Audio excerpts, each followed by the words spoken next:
Hi friends, ഇന്ന് നമുക്കൊരു variety ആയിട്ടുള്ള സ്നാക്ക് തയ്യാറാക്കിയാലോ? വെറൈറ്റി എന്ന് പറഞ്ഞാൽ അതിൻ്റെ ലുക്കിലല്ല കേട്ടോ, അതിൻ്റെ ടേസ്റ്റിലാണ് വെറൈറ്റി എന്ന് പറയുന്നത്. അത്ര അടിപൊളി ടേസ്റ്റ് ആയിട്ടുള്ളൊരു റെസിപ്പിയാണ് കേട്ടോ അത്. ഇതിന് വേണ്ടിയിട്ട് ഞാനിവിടെ ബോൺലെസ് ചിക്കനാണ് എടുത്തിട്ടുള്ളത്. അത് ചെറിയ ചെറിയ കഷ്ണങ്ങളായിട്ട്, അതായത് അത്രയും ചെറുതായിട്ട് നമ്മൾ ചോപ്പ് ചെയ്തെടുത്തിട്ടുണ്ട്. ഇനി നമുക്കിതിലേക്ക് ആവശ്യത്തിന് ഉപ്പ്, പിന്നെ ഒരു 1/4 ടീസ്പൂൺ മഞ്ഞൾപ്പൊടി, 1 ടീസ്പൂൺ മുളക് പൊടി, 1/2 ടീസ്പൂൺ മല്ലിപ്പൊടി, 1/2 teaspoon garam masala powder, 1/2 teaspoon കുരുമുളക് പൊടി, ഒരു 1/4 ടീസ്പൂൺ ജീരകപ്പൊടി. ഇത്രയും ഇൻഗ്രീഡിയൻറ്റ് ചേർത്തിട്ട് ഇതിലേക്ക് 1 ടേബിൾ സ്പൂൺ തൈരും കൂടെ ചേർത്ത് കൊടുക്കാം. പുളിക്കനുസരിച്ച് ചേർത്ത് കൊടുക്കാം കേട്ടോ. ഇത്തിരി പുളിയൊക്കെ ഉണ്ടെന്നുണ്ടെങ്കിൽ 1 ടീസ്പൂൺ മതി. പുളി തീരെ ഇല്ലയെന്നുണ്ടെങ്കിൽ 2 ടീസ്പൂണൊക്കെ നമുക്ക് ഇടാം കേട്ടോ. പിന്നെ ഇതിലേക്ക് നമ്മൾ 1 ടീസ്പൂൺ കാശ്മീരി ചില്ലി പൗഡറും കൂടി ഇട്ട് കൊടുക്കുന്നുണ്ട്. ചെറിയ ടീസ്പൂണാണ്. പിന്നെ നമ്മൾ ഇഞ്ചി വെളുത്തുള്ളി പേസ്റ്റാണ് കേട്ടോ, അത് രണ്ടും കൂടെ ഒന്നിച്ച് അരച്ചിട്ട് 1 ടീസ്പൂൺ ഇട്ട് കൊടുക്കുന്നുണ്ട്.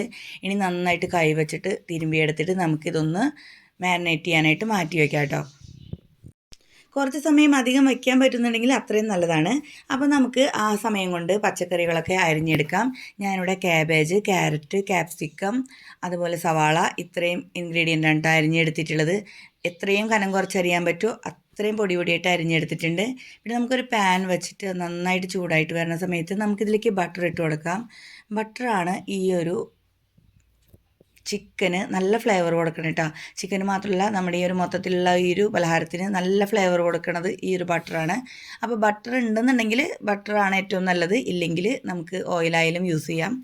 എന്നിട്ട് നമുക്ക് മാരിനേറ്റ് ചെയ്ത ചിക്കൻ നന്നായിട്ട് വെന്ത് കിട്ടണ വരെയും ഇതിലൊന്ന് ഇട്ട് കൊടുത്ത് തിരിച്ച് മറിച്ചൊക്കെ ഇട്ട് കൊടുത്തിട്ട് ഒന്ന് മൊരിയിച്ചെടുക്കണം.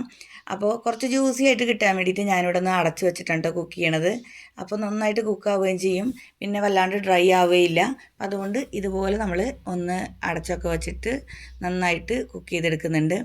എന്നിട്ട് നമുക്ക് ലാസ്റ്റ് ഇതിലേക്ക് കുറച്ച് ബട്ടറും കൂടി ഇട്ട് കൊടുക്കാം കേട്ടോ. എന്നിട്ട് നമുക്കിതിലേക്ക് അരിഞ്ഞു വെച്ചിട്ടുള്ള എല്ലാ പച്ചക്കറികളും ഇട്ട് കൊടുക്കാം. ഇനി നമ്മൾ ഹൈ ഫ്ലെയിമിൽ വെച്ചിട്ടാണ് കേട്ടോ കുക്ക് ചെയ്തെടുക്കുന്നത്. അപ്പോൾ ഈ പച്ചക്കറികളും കൂടി ഇട്ട് വരുമ്പോണ്ടല്ലോ, ഒന്നും പറയാനില്ല കേട്ടോ. ഈ ഒരു മസാലയുടെ ഒരു സ്മെല്ലുണ്ടല്ലോ, അത് നിങ്ങൾക്ക് അനുഭവിച്ച് തന്നെ അറിയണം. അത്ര ടേസ്റ്റാണ് ഇതിൻ്റെ ഒരു ഫ്ലേവർ, അത്ര നല്ല ഫ്ലേവറാണ് കേട്ടോ വരുന്നത്. എന്നിട്ട് നന്നായിട്ടൊന്ന് മിക്സ് ചെയ്ത് ഈ വെജിറ്റബിൾസ് ഒന്നും കുക്ക് ചെയ്ത് വരാനായിട്ട് അധികം ടൈം വേണ്ട കേട്ടോ. പിന്നെ നമുക്കിതിലേക്ക് കുറച്ച് ഉപ്പും കൂടി ഇട്ട് കൊടുക്കാം. കാരണം നമ്മൾ ചിക്കനിൽ മാത്രമാണ് ഉപ്പിട്ട് കൊടുത്തിട്ടുണ്ടായിരുന്നത്. അപ്പോൾ ഉപ്പും കൂടിയിട്ടിട്ട് നന്നായിട്ടൊന്ന് മിക്സ് ചെയ്തെടുക്കാം കേട്ടോ. പെട്ടെന്ന് തന്നെ റെഡിയായി കിട്ടും. അപ്പോൾ നമ്മുടെ മസാല ഇവിടെ റെഡി ആയിട്ട് കഴിഞ്ഞു. ഇനി നമുക്കൊരു സമോസ ഷീറ്റ് എടുക്കാം. അപ്പോൾ ഞാൻ 2 ഷീറ്റ് എടുത്തിട്ട് ഇതുപോലെ വെച്ച് കൊടുക്കുന്നുണ്ട് ക്രോസ് ആയിട്ട്. എന്നിട്ട് നടുക്ക് നമുക്ക് ഈ ഒരു ഫില്ലിങ് വെച്ച് കൊടുക്കാം കേട്ടോ. അപ്പോൾ നമുക്ക് ഏകദേശം അറിയാലോ, ഒരുപാട് കട്ടിക്ക് വേണ്ട, എന്നാൽ അത്യാവശ്യം ഒരു പോക്കറ്റ് നിറയ്ക്കണ പോലെ നമുക്കിങ്ങനെ നിറച്ച് കൊടുക്കാം. എന്നിട്ട് നമുക്കിതുപോലെ ഒന്ന് ഫോൾഡ് ചെയ്തെടുക്കാം കേട്ടോ. പിന്നെ നമുക്ക് ഇത് ഒട്ടിക്കാൻ വേണ്ടിയിട്ട് ഞാനിപ്പോൾ പച്ചവെള്ളം ഉണ്ടാവും ഉപയോഗിക്കുന്നത്. മൈദാമാവ് വെച്ചിട്ടും നമുക്ക് ഒട്ടിച്ചു കൊടുക്കാം. അപ്പോൾ ഇതുപോലെ ചെയ്യുമ്പോൾ വലിയ ബുദ്ധിമുട്ടൊന്നും ഇല്ലാണ്ട് ഒട്ടി കിട്ടുന്നുണ്ട് കേട്ടോ. അപ്പോൾ അതുകൊണ്ടാണ് ഞാനിങ്ങനെ പച്ചവെള്ളം തൊട്ടിട്ട് ഇങ്ങനെ ഒട്ടിച്ചു കൊടുക്കുന്നത്.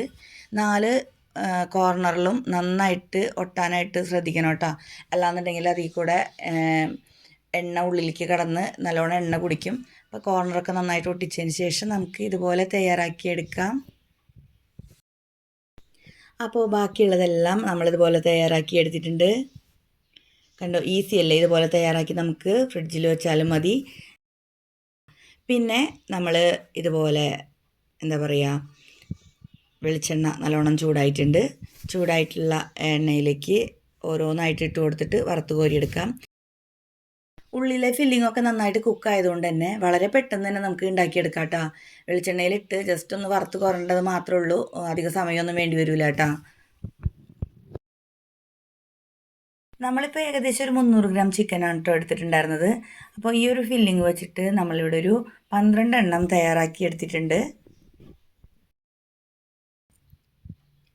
അപ്പോൾ ഇതാ നമ്മൾ ഇതുപോലെ എല്ലാം ഉണ്ടാക്കി എടുത്തിട്ടുണ്ട്. കാണുമ്പോൾ തന്നെ ഇങ്ങനെ കൊത്തി വരും കേട്ടോ. അത്ര ഒരു രസമായിട്ടാണ് നമുക്ക് ആ ഒരു പലഹാരം കിട്ടിയിട്ടുള്ളത്. ഉണ്ടാക്കിയെടുക്കാനും വളരെ ഈസിയാണ്. ആ ഒരു ഫില്ലിങ് റെഡിയാക്കി എടുക്കേണ്ട ആ ഒരു സമയം മാത്രമേ ഉള്ളൂ. നമുക്കിനി ഇത് കഴിച്ച് നോക്കാം, അതിൻ്റെ ഉള്ളിൽ എങ്ങനെ ഉണ്ടെന്ന് നോക്കണ്ടേ. അപ്പോൾ ആദ്യം നമുക്കിതൊന്ന് പൊട്ടിച്ച് നോക്കാം. അപ്പോൾ ഇതാ പുറമേക്ക് നല്ല ക്രിസ്പിയും ഉള്ളിൽ നല്ല ജ്യൂസി ആയിട്ടാണ്.